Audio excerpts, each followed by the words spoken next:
Good morning, my dear student. Today our topic is Government of India Act 1919. So let's begin our topic.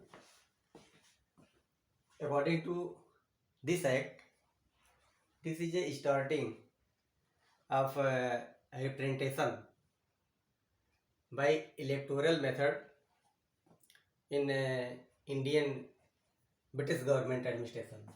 So as we know, the starting decades of 20th century, many social and political reforms movement had been running out on that time, and the consequences of those movements were very uh, effective across India. So in Government of India Act 1919, actually इसके पहले क्या हुआ था, Lord चेमफोर्ड Britain में एक इस पर चर्चा हुई कि जो भारत का एडमिनिस्ट्रेशन है उसको किस तरीके से संभाला जाए, किस तरह से मैनेज किया जाए कि उनको रिप्रेजेंटेशन भी मिले और हमारी जो सत्ता है वो बनी रहे। तो इसके लिए वहाँ पर जो वहाँ की सरकार थी, जैसे हम लोग जानते हैं कि जो ब्रिटिश की सरकार थी वहाँ पे एक डिपार्टमेंट होता था जितने भी उपनिवेश होते थे उनको कंट्रोल करने के लिए। तो भारत का जो काम देखता था उसको सेक्रेटरी ऑफ स्टेट वहाँ कहा जाता था, और वो किसके लिए अकाउंटेबल था, रिस्पॉन्सिबल था, ब्रिटिश पार्लियामेंट के प्रति। और उसके अंडर में जो सीधी जवाबदेही जो लोग उसके अंडर में थे, जो सेंट्रल लेवल पे थे इंडिया में, वो according to government of India act 1858 के बाद जो गवर्नर जनरल या वायसराय उनको कहा गया, और जो इंडिया स्टेट्स में जो लोग थे, इंडियन स्टेट्स में प्रीवी पर्स वाली स्टेट्स से रजवाड़े उनको छोड़ करके वो गवर्नर होते थे जो शासन करते थे। तो जो गवर्नर था, गवर्नर जनरल, वह सेक्रेटरी ऑफ स्टेट के प्रति रिस्पॉन्सिबल था, और जो स्टेट में गवर्नर्स थे वह स्टेट में जो है वायसराय यानी गवर्नर जनरल के माध्यम से सेक्रेटरी ऑफ स्टेट के प्रति रिस्पॉन्सिबल था। तो गवर्नर जनरल और वायसराय दोनों एक ही पोस्ट थी। तो यहाँ पर इंडिया के एडमिनिस्ट्रेशन में रिफॉर्म्स लाने के लिए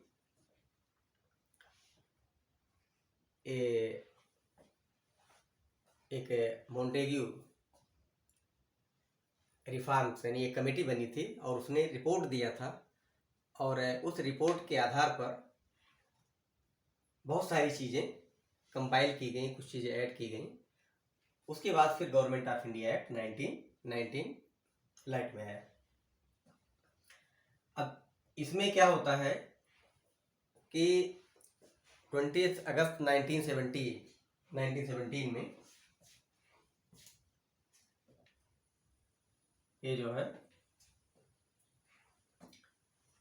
20 अगस्त 1917 में एक अनाउंसमेंट होता है हिज मेजेस्टी यानी ब्रिटेन के जो महारानी उनके आधार पे कि जो भारत का प्रशासन है उसकी जो स्थिति है वो डोमिनी स्टेट्स की ही रहे, और यहाँ के लोगों को उसमें रिप्रेजेंटेशन दिया जाए, जिससे जो ब्रिटिश का शासन है इंडिया पे वे निरत एंड कंटिन्यूस चलता रहे। तो यह जो सारी व्यवस्था थी ये आपको आज़ादी दिलाने के लिए, हम लोगों को आज़ादी दिलाने के लिए नहीं थी, या इसलिए ऐसा किया गया कि सभी भारतीयों को लगे कि हमारे जो रिप्रेजेंटेटिव हैं, जो हम प्रशासन कर रहे हैं, वो हमारे ही लोगों के बीच में से जा रहे हैं, उनका रिप्रेजेंटेशन है, जबकि ऐसा वास्तव में था नहीं। अब इसमें यह जो एक्ट था यह एग्जीक्यूशन में आया 23 दिसंबर 1919 को एग्जीक्यूशन में आया। इससे पहले इंडिया में जो राजनीतिक यानी जो पॉलिटिकल सिनेरियो था उसमें 28 दिसंबर 1885 को इंडियन नेशनल कांग्रेस का इस्टेब्लिशमेंट होता है एलन एक्टिवन ह्यूम के द्वारा। वास्तव में ये स्टार्टिंग में सेफ्टी वाल्व के रूप में काम कर रही थी कि जिससे सारी भी जो भी गतिविधि इंडिया में हो रही हो वो सारी गतिविधि डायरेक्ट अंग्रेजों को मिल जाए और यहाँ पर वैचारिक रूप से, सामाजिक रूप से, राजनीतिक रूप से, सांस्कृतिक रूप से किसी तरीके से कोई ऐसा संगठन ना खड़ा हो जो अंग्रेजों के खिलाफ हो और अंग्रेजों को जानकारी ना हो पाए। तो वास्तव में ये जो संगठन बनाया गया यह उनके सहयोग के लिए यानी उनकी सत्ता को बनाए रखने के लिए किया गया था। लेकिन बाद में इन्होंने इसका बहुत जो है काफ़ी रोल रहा भारत को आज़ादी दिलाने में। तो ये एलन एक्टिवन ह्यूम जो कि एक अंग्रेज थे और ये इटावा जो आज यूपी में एक डिस्ट्रिक्ट है उसके डीएम भी थे एलन एक्टिवन ह्यूम।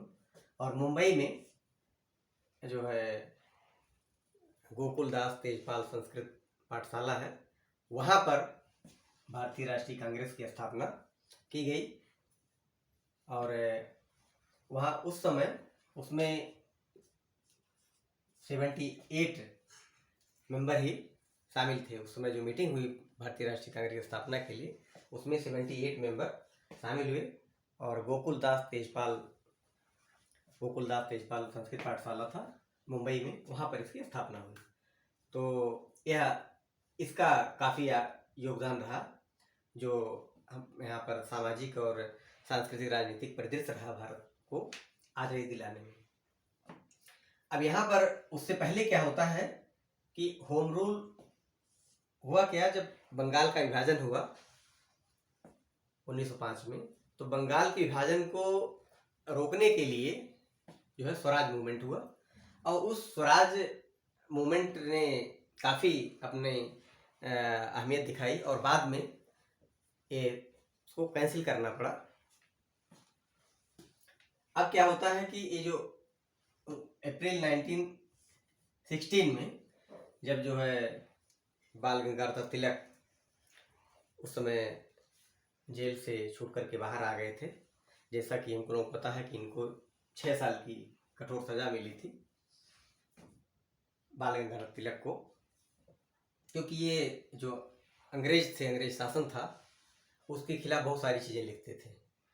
तो कोई भी हो उसको हर जगह होता है, कोई चाहे अच्छी चीज़ ही क्यों ना हो, अच्छा विचार क्यों ना हो, कुछ व्यक्तियों का ऐसा व्यक्तित्व होता है कि वो वही सुनना पसंद करते हैं जो उन्हें अच्छा लगता है, यानी केवल वे सही है बाकी सब गलत है, यानी स्वयं हो, यानी जो कह रहे हैं वो सही है बाकी दुनिया गलत है।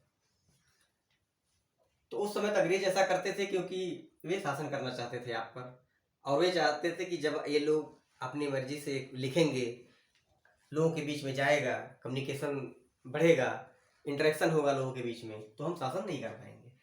तो बाल गंगाधर तिलक ने अप्रैल 1916 में स्वराज यानी ये होम रूल मूवमेंट स्टार्ट किया और उसके पैरेलल एनी बेसेंट ने सितंबर जो है 1916 में एनी बेसेंट ने भी शुरू किया मूवमेंट सितंबर 1916 में का। तो दोनों पैरेलल चला, दोनों मूवमेंट। ये होम रूल मूवमेंट था, मतलब कि हमारा जो शासन हो हमारे द्वारा ही किया जाए, कोई बाहरी व्यक्ति हम पर शासन ना करे। उसके बाद ये जो मूवमेंट रहा ये 1916 से लेकर के 1918 यानी ये 2 साल तक लगभग ये पूरा मूवमेंट चला। और जैसा कि हम लोग डिस्कस किए कि उस समय secretary of state E.S. Montagu थे और वायसराय थे लॉर्ड चेम्सफोर्ड, यानी चेम्सफोर्ड जो है उस समय वायसराय थे, यानी चेम्सफोर्ड किसके प्रति रिस्पॉन्सिबल थे? E.S. मॉन्टेग्यू के प्रति। और E.S. मॉन्टेग्यू की रिस्पॉन्सिबिलिटी अकाउंटेबिलिटी कहाँ थी? ब्रिटिश पार्लियामेंट के प्रति। और ब्रिटिश पार्लियामेंट जो बनती है वो ब्रिटिश पार्लियामेंट वहाँ की जो महारानी है उनसे मिलकर बनती है और एक तरीके से उन्हीं के सांकेतिक रूप से उनकी सहमत से ही शासन चलाया जाता है। अब गवर्नमेंट ऑफ इंडिया एक्ट की जो मेन फीचर है, क्या मेन फीचर क्या है इसके, गवर्नमेंट ऑफ इंडिया एक्ट 1919 के, इसमें मेन फीचर ये था कि इसमें डायरकी एडमिनिस्ट्रेशन इन स्टेट्स, यानी जो स्टेट्स थे उसमें द्वैत यानी डुअल सिस्टम, एडमिनिस्ट्रेशन का डुअल सिस्टम एग्जीक्यूशन किया गया। और उसमें क्या था डुअल सिस्टम में, कि उसमें जो सब्जेक्ट मैटर थे एडमिनिस्ट्रेशन जिस पर किया जाना था उसको डिवाइड किया गया, एक जो है सेंट्रल सब्जेक्ट में और दूसरा स्टेट सब्जेक्ट में। तो जो सेंट्रल सब्जेक्ट था उस पर वो किसके कंट्रोल में था, सेंट्रल सब्जेक्ट का एडमिनिस्ट्रेशन, यानी जो सेक्रेटरी जो वायसराय था यानी लॉर्ड चेम्सफोर्ड, इसके जो है डायरेक्शन में सारी चीजें एडमिनिस्ट्रेशन की जानी थी, एडमिनिस्ट्रेट होना था। और जो स्टेट सब्जेक्ट के मैटर थे उसके अंडर में किया जाना था जो स्टेट सब्जेक्ट्स थे। तो वो जो है जो गवर्नर थे, जैसे जो स्टेट था उसमें गवर्नर थे, और पूरे देश में जो सेंट्रल गवर्नमेंट कह सकते हैं जो पूरे भारत के लिए, जो पूरे देश के लिए था, वो वायसराय था। तो वायसराय और गवर्नर। तो जो स्टेट सब्जेक्ट था उसके भी दो पार्ट किए गए, एक ट्रांसफर्ड लिस्ट और एक रिजर्व लिस्ट। तो ट्रांसफर्ड लिस्ट जो थी इसी पर जो एडमिनिस्ट्रेशन करना था ट्रांसफर्ड लिस्ट पे, तो इसमें मोस्टली कौन से विषय जो स्टेट से रिलेटेड मैटर थे, स्टेट सब्जेक्ट को, जिसको जो है इमीडिएट जिस पर एक्शन लेना था, कानून बनाना था और रेगुलेशन बना, डायरेक्शन देना था। तो उस ट्रांसफर्ड सब्जेक्ट को डील करने के लिए जो गवर्नर था वह जो काउंसिल ऑफ जो मिनिस्टर्स होते थे स्टेट में, यानी जो लेजिस्लेटिव काउंसिल थी, उस लेजिस्लेटिव काउंसिल के जो मिनिस्टर थे, यानी वो मिनिस्टर किसके प्रति रिस्पॉन्सिबल थे, जो लेजिस्लेटिव काउंसिल थी। और इस लेजिस्लेटिव काउंसिल में जो 70% लोग थे वह इलेक्ट होकर के आते थे। 70% लोग इलेक्ट होकर कहाँ होते थे, जो लेजिस्लेटिव काउंसिल थी स्टेट की। तो उस लेजिस्लेटिव काउंसिल में से ही मिनिस्टर बनाए जाते थे, और उस मिनिस्टर की सहायता से जो गवर्नर होता था रिस्पेक्टिव स्टेट का, वह किस पर शासन करता था, जो ट्रांसफर्ड सब्जेक्ट थे, यानी जो ट्रांसफर लिस्ट में जो सब्जेक्ट दिए होते उस पर एडमिनिस्ट्रेशन करता था। और उसके बाद फिर क्या, रिजर्व लिस्ट थी। तो जो रिजर्व लिस्ट थी उसका मतलब ऐसे क्या था कि वो उस पर शासन कैसे किया जाना था, वह जो गवर्नर जनरल होता था स्टेट का, रिस्पेक्टिव स्टेट का गवर्नर जनरल, वह शासन करता था। जो उसकी एग्जीक्यूटिव काउंसिल होती थी, उस एग्जीक्यूटिव काउंसिल और प्लस गवर्नर ऑफ स्टेट, उसके मिलकर के शासन उस रिजर्व सब्जेक्ट पे, रिजर्व लिस्ट पे शासन किया जाता था। अब ये जो एग्जीक्यूटिव काउंसिल थी इसके सारे के सारे मेंबर क्या थे, नॉमिनेटेड थे। ये क्या थे, नॉमिनेटेड। ये सारे मेंबर क्या थे, नॉमिनेटेड थे, यानी इनकी कोई रिस्पॉन्सिबिलिटी इसके लेजिस्लेटिव काउंसिल की तरफ नहीं थी। उसके बाद क्या हुआ, सेकंड क्या है, इसका जो प्रिएम्बल था, यानी जो गवर्नमेंट ऑफ इंडिया एक्ट का प्रिएम्बल था, प्रिएम्बल, ये सेपरेट प्रिएम्बल था। गवर्नमेंट ऑफ इंडिया एक्ट का सेपरेट प्रिएम्बल था। मतलब इसका था कि हम क्या करेंगे, जो रिप्रेजेंटेशन है वो धीरे धीरे रिप्रेजेंटेशन की व्यवस्था देंगे, लेकिन वो कैसे होगा, वो इस आधार पे होगा कि जो इंडिया की स्थिति है डोमिनियन स्टेट्स की ही बनी रहे और कंटिन्यूअसली हमारा एडमिनिस्ट्रेशन चलता रहे। और प्रिएम्बल वास्तव में क्या होता है, फिलॉसफी होती है उस सब्जेक्ट मैटर की जो उसमें दिया जाता है। आप ये कह सकते हैं कि एक तरह से मिरर है कि उस सारी चीज़ों में क्या चीज़ें हैं, जैसे मिरर है, आप देखते हैं चेहरे में क्या चीज़ है, फेस पे क्या है, वैसे प्रिएम्बल वो प्रिएम्बल क्या है, वो सारी बताती है कि आपके पूरे एक्ट में, पूरे कानून में जो आपने India government of India act बनाया उसमें क्या चीज़ें हैं, उसके माध्यम से आप क्या करना चाहते हैं। तो क्या करना चाहते थे कि इसमें रिप्रेजेंटेशन देना चाहते थे, कैसे, बहुत थोड़ा, जिससे हमारा जो ब्रिटिश इंडिया में एडमिनिस्ट्रेशन है वो चलता रहे और लोगों को ये लगे कि हमारा जो शासन है उसमें मेरा भी प्रतिनिधान है, यानी मेरा भी रिप्रेजेंटेशन है।